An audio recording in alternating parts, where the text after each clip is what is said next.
800 900 বা 1000 টাকা বিক্রি করবো এরকম চিন্তা মাশাআল্লাহ। ভাবনা আসছে। সুপ্রিয় দর্শক, এই মুহূর্তে দেশ বা দেশের বাইরে থেকে যারা আমাদের কৃষিভিত্তিক নিয়মিত আয়োজনগুলি দেখছেন, সবাইকে জানাই আন্তরিক শুভেচ্ছা অভিনন্দন। আজকে আমরা উপস্থিত হয়েছি টাঙ্গাইল জেলার মধুপুর থানা প্রান্তিক পর্যায়ের একজন পেঁপে চাষী, যিনি পেঁপে না পেঁপের সাথে সাথী ফসল হিসেবে ক্যালেন্ডার আনারস লাগিয়ে তাক লাগিয়ে দিয়েছেন সবাইকে।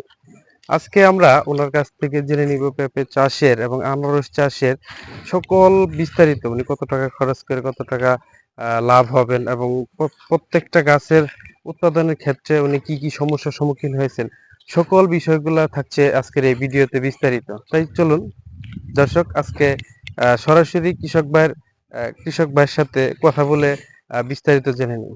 ভাই কেমন আছেন? আলহামদুলিল্লাহ লাগছে ভালোই। ভাই, আপনার পরিচয়টা যদি আমাদেরকে একটু দিতেন, আপনার জেলা নামটা যদি আমাদের টাঙ্গাইল, বলতেন। থানা মধুপুর, গ্রাম ডাকঘর জলছত্র, গ্রাম মাগন্তীনগর। আমার নাম মোহাম্মদ আলম।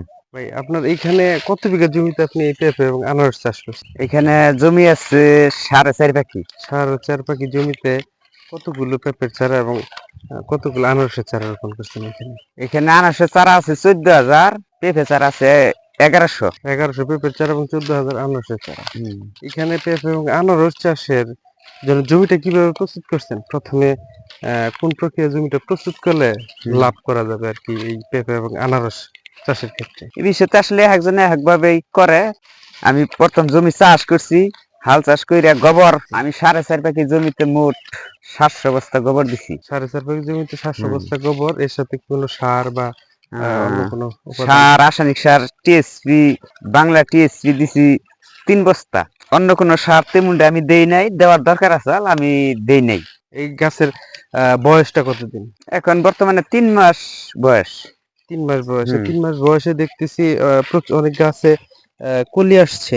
এই পর্যন্ত আপনার এই পেঁপে রোপণ পর্যন্ত আপনার কি কি সমস্যার সম্মুখীন হয়েছেন? সমস্যার সম্মুখীন আমি তো এরকম কোনো কিছু হই নাই। এই ছত্রাকের কারণে কিছু গাছ ডোগাড়া কোকড়াইয়া গাছটা হাড় হইয়া কিছু গাছের সমস্যা দেখা দিছে, মানে শতকরা 2-1টা আর কি গাছটি মানে বাদ দিয়ে এক হিসেবে। তাছাড়া মোটামুটি আবার অন্য কোনো কিছু সমস্যার সম্মুখীন হই নাই। আলম ভাই, আমরা প্রত্যেকটা গাছে দেখতেছি পর্যাপ্ত মুকুল আসছে। এখানে অনেক সময় অনেক চাষি অভিযোগ করে যে কলি ঝরে যাচ্ছে, মরে যাচ্ছে এবং কলিগুলো শুকিয়ে যাচ্ছে, কোনোভাবে কলি টিকাতে পারতেছে না। এই সমস্যাগুলো সমাধান করার ক্ষেত্রে আপনি একটা পরামর্শ যদি দিতেন কৃষক। আমি যতটুকু জানি, আমার অভিজ্ঞতায় যেটুকু আছে আর কি, এখানে সার বা গাছের অনুখাদ্যের বিষয় আছে, পোকামাকড় দমনের একটা বিষয় আছে। না সবকিছু মেনটেন ঠিক মতো করতে পারলেই জোয়ারটা ঠিক মতো সেটিং হয় আর কি। আলম ভাই, আপনার এই গাছের বয়স 3 মাস। এই 3 মাস বয়সে কি কখনো এই পচনের সমস্যার সম্মুখীন হয়েছেন কিনা? এমন কোনো চাষি নেই যে এরকম সমস্যায় না পড়ে। আর ওরা যারা সচেতন তারা একটু ক্ষতিগ্রস্ত কম হয়, আর যারা ওই বিষয়ে সচেতন না তারা ক্ষতিগ্রস্ত বেশি হয়। এটা হলো 1 নম্বরে গাছ গাড়ার উপর ডিপেন্ড করে। যেমন যদি বেশি ডাবায় গাড়ে তার গাছটা বেশিরভাগ পচনে আক্রমণ বেশি করবো। নিচু করে গাড়লে দেখা যায় যে পানিটাও জৈমা গাছের গোড়া জ্ঞান জ্ঞান বেঁচে থাকলে ওই ক্ষেত্রে পুষতে পারে, বা সার ঠার যাই কিছু দিক ওটা যখন সরাসরি গোড়ায় আঘাত করে তখন গাছটা পচনের সম্ভাবনা বেশি থাকে। মানে মূল বিষয়টা হলো যে গাছের গোড়া নিচু করে রোপণ করা যাবে না, না আর না না, হলো এটা এটা 100% খেয়াল রাখা লাগবে। এটা গাড়ার প্রথমে এটা আগে মাথায় রাখতে হবে। সার যেন গাছের গোড়াতে না যায়। আর সার দেওয়ার ক্ষেত্রে খুব সচেতন থাকা লাগবে যে গাছটায় মিনিমাম আপাতত প্রথম অবস্থায় হইলেও একটু দূর দিতে লাগবে। সার দূরে না দিলে গাছে ক্ষতি করবো, গাছের গোড়া পচাই ফেলাবো। পেঁপের চারা গোড়া পচনের মুখ্য বিষয় হলো গাছের গোড়া নিচু করে রোপণ করা আর হলো গাছের গোড়া সার দেওয়া। কত ফিট দূরে আপনাকে সার দিতে হবে? আপাতত প্রায় 1 ফিট দূর দিয়ে সার দিলে, মানে গাছ যত বড় হবে সারগুলো তত দূরে দূরে দিতে হবে, দূরে দিতে হবে, তাহলে অবশ্যই গাছের গোড়া পচনটা ধরবে না। ধরবে না। বিভিন্ন ধরনের কোম্পানির ওষুধ পাওয়া যায়, এটা একজনে একটা দেয়, তবে ব্যবহার করার আগে আর কি করি আমরা। কতদিন পর পর দেন? এটা আপাতত 10-15 দিনের মধ্যে 2-1 বার দেন আগে। আমরা তো সারা ক্ষেতই আপনার ঘুরে দেখলাম, গাছগুলো মাশাআল্লাহ অনেক সুন্দর হয়েছে।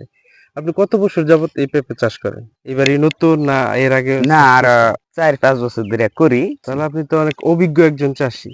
এই ক্ষেত্রে পেঁপে চাষে কেমন লাভ?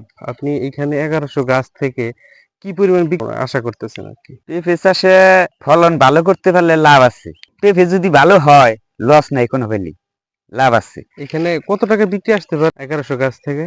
1100 গাছ থেকে এখন ওই রকম ভাবে তো মোট হিসাব করে বলতে পারবো মানে না, তবে গতবার যেভাবে বিক্রি করছিলেন সেটা গতবার যে বাজারটা ছিল ওই বাজারটা যদি সামনে বছর পাই, আমি আশা করতেছি প্রতি গাছ 800 900 বা 1000 টাকা বিক্রি করবো, এরকম চিন্তা মাশাআল্লাহ। ভাবনা আছে।